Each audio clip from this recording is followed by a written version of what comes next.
তো বন্ধুরা, আমার নাম হলো সোহান। আপনারা কেমন আছেন? আজকে আমি বাজারে গেছিলাম। সেখানটা গিয়ে আমার সঙ্গে যে এমন হবে বলে আমি কখনো ভাবিনি।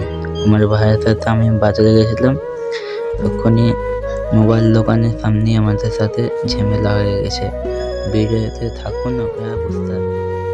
1 ঘন্টা বসার পর আমি আমার ফোনটা পেলাম। পাওয়ার পর তখন নিচে আমরা গেলাম, গিয়ে আমার ভাই বলছিল কি একটা আইসক্রিম খাবে, তাকে আমি কিনে দিয়েছি। তারপরে আমি খাবো কি, তারপরে প্যান্টে পকেটে খোঁজার পর আমি পেলাম।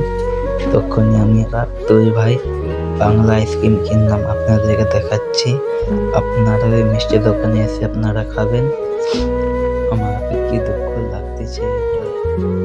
আমরা আইসক্রিম নিয়ে বেরিয়ে পড়লাম, আমরা খেতে খাচ্ছি আমরা। আপনারা দেখে লাইক করবেন। আমার মামাতো ভাই বলে দিল লাইক করতে, আপনারা করে দিবেন। ঠিক আছে, বাই। তো পরের ভিডিওতে আপনারা রেডি থাকুন।